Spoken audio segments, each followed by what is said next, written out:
अस्सलाम वालेकुम दोस्तों, मैं हूं आसिम तारड़ एडवोकेट।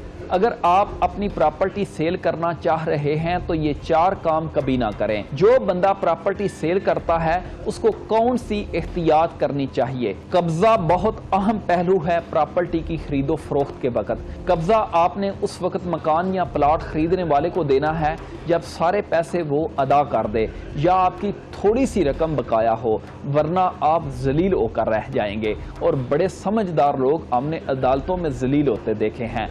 बेहतर तो ये है कि सारी रकम वसूल करने के बाद कब्जा दें। मिसाल के तौर पर अगर आपने कब्जा दे दिया हो, पैसे आपने अभी लेने हों और उसने ऊपर मकान बनाना शुरू कर दिया, वो बंदा पैसे नहीं दे रहा और आप पैसे लेने के लिए अदालत में आ गए, तो अदालत से तो फैसले पर बड़ा वक्त लगेगा। उतनी देर तक उस प्लाट की कीमत भी दुगनी हो गई होगी। इसलिए सारी रकम वसूली के बाद कब्जा दें।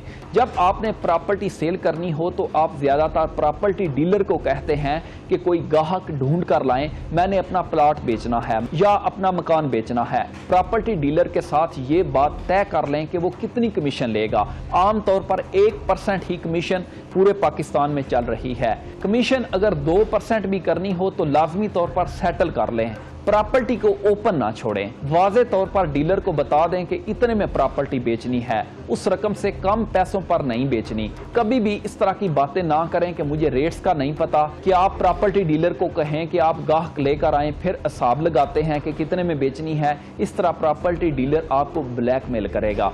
पहले बहुत कम रेट वाला कोई गाहक लाएगा, फिर थोड़ा ज्यादा वाला, फिर और थोड़ा ज्यादा वाला। ये सारे उसके अपने बंदे होंगे। मार्केट में आपकी प्रॉपर्टी गंदी कर देंगे कि फलां ने ये रेट लगाया, फलां ने ये। आमतौर पर प्रॉपर्टी डीलर क्या करते हैं, आपने कहा कि मेरी प्रॉपर्टी 50 लाख की है, तो किसी को आपके पास भेजेंगे, वो कहेगा जी 30 लाख की समझ में आती है। फिर एक आएगा जी 33 लाख की समझ में आती है, और फिर एक आएगा वो 35 लाख रुपए रेट लगाएगा। और जो खरीदार होता है उसको भी कई कहानियां सुना रहे होते हैं कि प्रॉपर्टी है 45 लाख की, चलें आपको 40 लाख रुपए में ले देते हैं। और फिर बेचने वाले को कहेंगे जी मार्केट में 35 से ऊपर जो है वो कोई गाहक नहीं है। इसका आसान हल ये है, आप कहें इससे कम रेट पे मैंने प्रॉपर्टी नहीं बेचनी, तो आप इस तरह की ब्लैकमेलिंग से बच सकते हैं। और जब आपकी डील बन जाए किसी गाहक के साथ, उससे रकम एडवांस कुछ लें और साथ मुआहदा कर लें, एग्रीमेंट टू सेल, और उसमें ये चीज़ें लाजमी मेंशन हों कि बाकी रकम कितने दिनों बाद वो देने का पाबंद होगा और रकम क्लियर होने के कितने दिन बाद आप कब्जा दे देंगे। नहीं तो अक्सर अदालतों में केस देखे हैं कि प्रॉपर्टी खरीदार 2 लाख बैंक अकाउंट में भेजकर जो एडवांस वाली रकम होती है और बाद में बेचने वाले को जलील करना शुरू कर देते हैं। कभी स्टे लगवा दिया, कभी 15 पर पुलिस वालों को कॉल कर दी कि मैंने इतनी रकम दी हुई है, 2 लाख बैंक में दी, बाकी इस बंदे को मैंने कैश में दी, मेरी जगह नहीं खाली कर रहे। इस तरह की वगैरह वगैरह वो तंग करना शुरू कर देते हैं। और अगर सारी रकम नकद का भी सौदा हो रहा हो तो एग्रीमेंट टू सेल लाजमी कर लें, क्योंकि रजिस्ट्री उस दिन मुमकिन नहीं होती। फर्द निकलवाना, एनटीएन बनवाना, किसी बंदे का एनटीएन बना होता है, किसी का नहीं बना होता, या कोई और मसला बन जाता है, कोई रेवेन्यू अफसर मीटिंग में होता है या कोई रेवेन्यू अफसर छुट्टी पर होता है। 90% लोग एग्रीमेंट टू सेल ही करते हैं, बाद में रजिस्ट्री करते हैं। एग्रीमेंट टू सेल में तारीखें बिल्कुल वाज़े लिखी हूं, बार बार उसको पढ़ें। एक केस में मैंने देखा कि रकम दिसंबर 2021 में देनी थी, उन्होंने दिसंबर 2022 लिख दिया। बेचने वाले ने भी गौर ना किया, फिर बेचने वाले को बड़ी परेशानी हुई क्योंकि उसने बाद में पैसों में जलील करना शुरू कर दिया। किस्तें कितनी रकम की हूं, कितने दिनों बाद, सब वाज़े लिखा होना चाहिए। हमेशा एडवांस रकम थोड़ी ज्यादा लें। रजिस्ट्री उतनी देर तक ना कराएं जितनी देर तक सारी रकम क्लियर ना हो जाए, क्योंकि उसके सर पर भी तलवार लटकती रहेगी कि रजिस्ट्री अभी बाकी है। अगर आप थोड़ी सी भी लचक दिखाएंगे कि पैसे ना आए तो अदालत के जरिए ले लेंगे। अदालत के जरिए एक तो बहुत वक्त लगेगा पैसे मिलने तक, दूसरा उतनी देर तक पैसा जो है वो डीवैल्यू हो चुका होगा, तीसरा आपका अपना बहुत ज्यादा वक्त जाया होगा, चौथा मामला अगर सुप्रीम कोर्ट तक चला गया तो उतनी देर तक आप उससे ज्यादा पैसे केसों पर लगा चुके होंगे। और एक अहम बात, जिसको प्रॉपर्टी सेल कर रहे हूं और आपने वो किस्तों में पैसे वसूल करने हैं, जिसने प्रॉपर्टी खरीदनी है, बंदे की तसल्ली कर लें कि बंदा कोई नस्ली है, धोखेबाज तो नहीं है। क्योंकि बड़े केस ऐसे देखे हैं कि लोग आपसे लेकर एग्रीमेंट टू सेल पर आगे फरोख्त कर देते हैं। जो उससे खरीदने वाला होता है वो भी ज्यादातर नौसरबाज होता है, वो इस तरह आगे सेल कर देते हैं। प्रॉपर्टी 10 जगहों पर सेल हो चुकी होती है और आप अपने बाकी पैसों की खातिर अदालतों में जलील हो रहे होते हैं।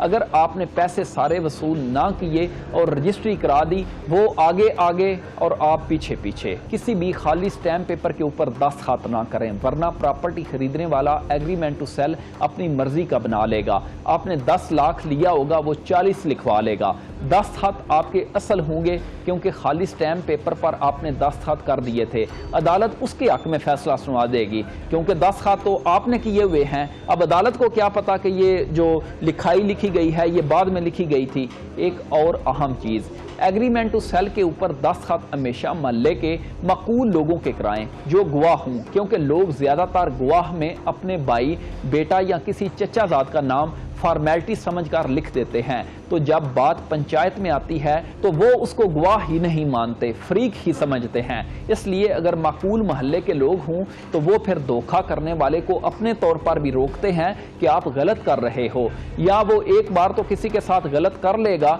फिर सारी जिंदगी महल्ले वाले उसको गलत ही कहते रहेंगे कि ये बंदा ठीक नहीं है, कि इसने फलां के साथ ये ज्यादती की थी। तो अगली बार कोई भी उस पर एतमाद नहीं करता। एक और अहम काम, जायदाद खरीदने वाले का माजी जरूर मालूम कर लें। कम से कम आपको कुछ ना कुछ मालूमात लाजमी मिल जाएगी कि ये बंदा अच्छा है या नफसरबाज है। उस बंदे की आसपास के महल्ले वालों से मुकम्मल जानकारी मिल जाएगी। अगर उसने पहले भी किसी को पैसों के मामले में जलील किया हो, उसको प्रॉपर्टी बिल्कुल ना बेचें। बेचते वक्त थोड़ी सी मेहनत लाजमी इस काम पे कर लें, वरना जब वो अदालतों और थानों के आपके चक्कर लगवाएगा तो आपको ये बात लाजमी याद आएगी कि उसका माजी मुझे मालूम करना चाहिए था। इजाज़त दीजिए, अल्लाह हाफिज़।